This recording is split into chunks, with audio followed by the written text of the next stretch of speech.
Assalamualaikum warahmatullahi wabarakatuh. Kembali lagi di sini bersama saya Muhammad Ardian Salarazi. Bisa dipanggil saya Arazi di sini. Oke, di sini saya salah satu mahasiswa IAIN Surakarta yang fakultas saya adalah Fakultas Ekonomi Bisnis Islam, jurusan Perbankan Syariah 4A. Oke, di sini saya mendapatkan tugas dari salah satu dosen saya yang mengajar kebijakan fiskal, di mana di tugas ini saya akan membahas mengenai zakat sebagai komponen kebijakan fiskal dalam ekonomi Islam. Oke, di sini saya akan membahas sedikit mengenai zakat sebagai komponen kebijakan fiskal. Oke, di sini aku akan membahas mengenai zakat sebagai komponen kebijakan fiskal. Dalam ekonomi Islam, salah satu persoalan terpendam dalam konsep ekonomi Islam adalah persoalan dualisme, di mana antara zakat dan pajak yang harus ditunaikan warga Muslim. Hal ini telah mengundang perbedaan, bahkan sampai perdebatan yang berlarut-larut hampir sepanjang masa peradaban Islam berada. Sebagian besar ulama fikih memandang bahwa zakat dan pajak adalah dua entitas yang berbeda dan tidak mungkin dipersatukan. Menurut mereka, zakat adalah kewajiban spiritual seseorang Muslim terhadap Tuhannya sendiri. Sedangkan pajak adalah kewajiban terhadap negara. Pilar utama dari perekonomian Islam yang disebutkan dalam Al-Quran adalah mekanisme fiskal zakat yang menjadi syarat dalam perekonomian Islam. Zakat merupakan harta yang diambil dari amanah, harta yang dikelola oleh orang kaya yang ditransfer kepada kelompok-kelompok fakir dan miskin. Bahkan juga ditransfer kepada kelompok yang telah ditentukan dalam Al-Quran yang disebut dengan kelompok mustahik atau orang yang berhak menerima zakat. Zakat merupakan komponen utama dalam sistem keuangan publik, sekaligus kebijakan fiskal yang utama dalam sistem ekonomi Islam. Meskipun demikian, masih ada komponen lainnya yang dapat dijadikan unsur lain dalam sumber penerimaan negara. Penerapan sistem zakat akan mempunyai berbagai implikasi di berbagai segi kehidupan, antara lain memenuhi kebutuhan masyarakat yang kekurangan, memperkecil jurang kesenjangan ekonomi, menekan jumlah permasalahan sosial, dan juga kriminalitas gelandangan, pengemis, dan lain-lain sebagainya. Menjaga kemampuan beli masyarakat agar dapat memelihara sektor usaha, mendorong masyarakat untuk berinvestasi, tidak menumpuk hartanya atau melakukan penimbunan. Oleh karena itu, butuh kajian kritis secara mendalam untuk menyatukan kedua kewajiban itu, sehingga kewajiban seorang Muslim atau Islam di sini terhadap agamanya sendiri negaranya dapat dilakukan secara bersamaan. Oke. Nah, dalam video ini saya akan membahas kedudukan zakat jika diadopsi sebagai salah satu instrumen dalam kebijakan fiskal. Oke, sekilas tentang kebijakan fiskal. Kebijakan fiskal digunakan untuk bentuk pendapatan negara yang dikumpulkan dari masyarakat dan oleh pemerintah dianggap sebagai pendapatan yang digunakan sebagai pengeluaran dengan program-program untuk menghasilkan pencapaian terhadap pendapatan nasional, produksi, dan perekonomian, serta digunakan sebagai perangkat keseimbangan dalam perekonomian. Sedangkan kebijakan fiskal atau sering disebut sebagai fiskal policy bisa diartikan sebagai tindakan yang diambil oleh pemerintah dalam bidang anggaran belanja negara atau APBN dengan maksud untuk mempengaruhi jalannya perekonomian. Hal ini juga diungkapkan oleh Sudiono dalam bukunya yang berjudul Ekonomi Makro Pengantar Analisis Pendapatan Nasional.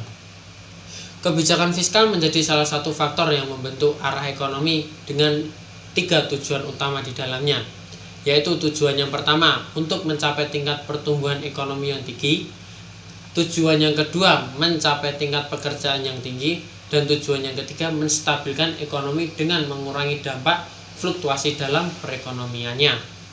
Di antara komponen atau instrumen kebijakan fiskal yang memiliki pengaruh signifikan adalah pajak. Pajak yang merupakan pembayaran iuran oleh rakyat kepada pemerintah yang dapat dipaksakan dengan tanpa balas jasa yang secara langsung dapat ditunjuk. Misalnya, ada pajak pendapatan, ada pajak kekayaan, ada pajak kendaraan, ada pajak bermotor, pajak penjualan, dan pajak yang lain sebagainya. Mengenal zakat sama halnya dengan mengenal pajak. Zakat juga mempengaruhi pendapatan dari hasil penghimpunan yang berasal dari orang-orang mampu atau muzaki berdasarkan syariat dan akan kembali disalurkan kepada golongan yang membutuhkan atau disebut dengan mustahik. Kalau pajak orientasinya bersifat kompleks, selain manusia juga diperuntukkan untuk infrastruktur. Berbeda dengan zakat. Zakat orientasinya dibatasi terhadap 8 golongan, yang mana 8 golongan tersebut sudah dijelaskan dalam Quran surat At-Taubah ayat 60, yaitu fakir, miskin, amil, mu'alaf, hamba sahaya, orang yang berutang, orang yang berjuang di jalan Allah, dan musafir. Seorang muslim mempunyai pilihan dalam mencapai kepuasannya. Jika ia sudah mendapatkan kepuasan dengan berderma kepada peminta-peminta, berbagai dengan korban bencana alam, memberi santunan kepada anak yatim, atau bentuk kepedulian yang lainnya, maka kurva kepuasannya menunjukkan pencapaian titik maksimum dengan selalu berbagi atau berinfak secara pribadi atau melalui komunitas. Namun, zakat tidak sebatas infak, sedekah, dan wakaf. Zakat adalah kewajiban yang harus dipenuhi oleh seluruh manusia yang beragama Islam, dengan catatan terpenuhinya nisab dan haul. Sebagaimana dalam rukun Islam, bahwa zakat berada pada posisi ketiga setelah mendirikan sholat. Hal ini menandakan bahwa penekanan bagi kaum muslimin untuk mengeluarkan zakat sampai Khalifah Abu Bakar As-Siddiq pernah memerangi orang-orang yang tidak mau membayar zakat pada saat kepemimpinannya dulu. Nisab atau jumlah batasan kepemilikan harta seseorang muslim secara bersih berjumlah atau setara dengan 85 gram emas dan memiliki haul 1 tahun. Nisab zakat pertanian sama dengan 5 wasak. Nisab zakat emas 20 dinar atau 85 gram. Nisab zakat perak 200 dirham. Nisab zakat perdagangan 20 dinar dan sebagainya. Jika hartanya sudah mencapai nisab dan haul, maka wajib mengeluarkan zakat bagi orang muslim. Zakat dan korelasi pengelolaan oleh negara. Jumlah penduduk Indonesia berkisar 250 juta jiwa dengan penduduk yang dominasi oleh umat muslim. Dengan jumlah 85% dari jumlah keseluruhan, data tersebut ditarik hipotesis bahwa jumlah kemiskinan pun didominasi oleh umat muslim. Pada tahun 2018, tingkat kemiskinan di Indonesia tercatat sebanyak 26 juta orang. Pendapatan dengan pengeluaran per kapita per bulan di bawah garis kemiskinan. Ada beberapa alasan mengapa negara perlu campur tangan dalam pengelolaan zakat. Yang pertama, zakat bukanlah bentuk kepedulian biasa atau bentuk kedermawan sebagaimana infak dan wakaf dan hibah. Zakat hukumnya wajib, sementara kepedulian atau donasi hukumnya mandub atau sunnah. Pemungutan zakat dapat dipaksakan berdasarkan firman Allah dalam surat At-Taubah ayat 103. Satu-satunya lembaga yang mempunyai otoritas untuk melakukan pemaksaan seperti itu dalam sistem demokrasi ialah hanya negara di mana lewat perangkat pemerintahan, seperti halnya pengumpulan pajak. Apabila hal ini disepakati, maka zakat akan menjadi salah satu sumber penerimaan negara.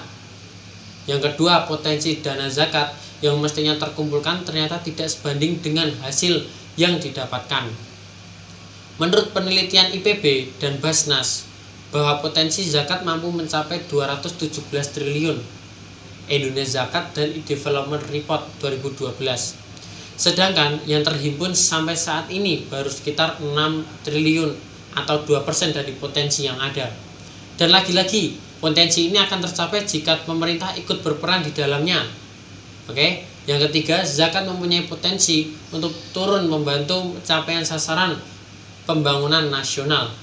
Dana zakat yang sangat besar sebenarnya sangat berpotensi untuk meningkatkan taraf hidup masyarakat jika disalurkan secara terprogram dan terencana pembangunan nasional.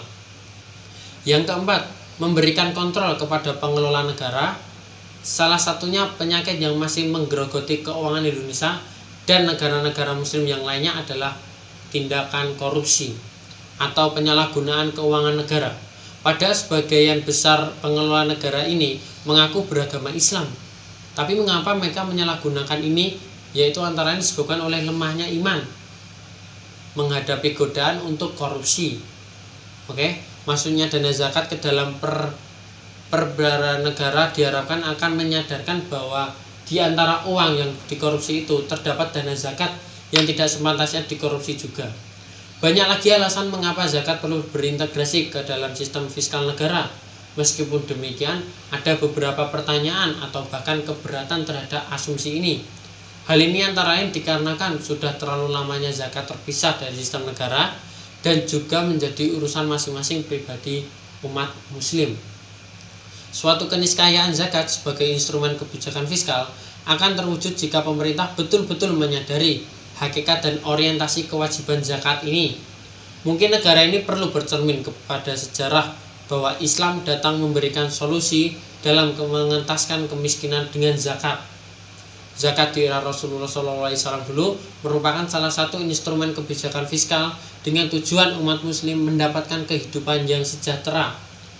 Oleh karena itu, jika zakat dihubungkan dengan tingkat kemiskinan di Indonesia, maka dana zakat mampu mengobati kondisi ekonomi umat Islam dengan catatan dana zakat harus terhimpun secara merata.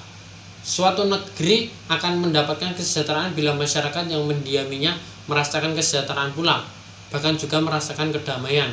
Sebagaimana kepemimpinan Umar bin Abdul Aziz dengan menerapkan zakat sebagai instrumen kebijakan fiskal.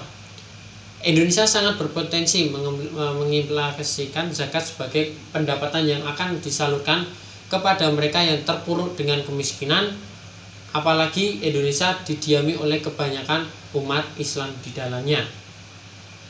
Oke, itu sedikit pembahasan dari saya mengenai zakat sebagai komponen kebijakan fiskal dalam ekonomi Islam.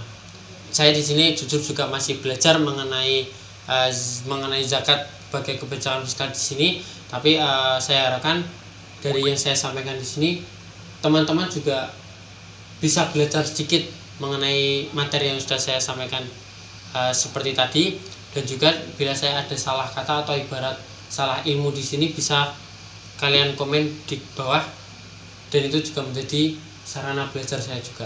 Oke, terima kasih atas kehadirannya. Mungkin bila kalian suka mengenai video saya, boleh klik tombol like, dan kalau kalian misal mau update mengenai video tentang saya, boleh subscribe channel YouTube saya. Oke, terima kasih dari saya. Wassalamualaikum warahmatullahi wabarakatuh.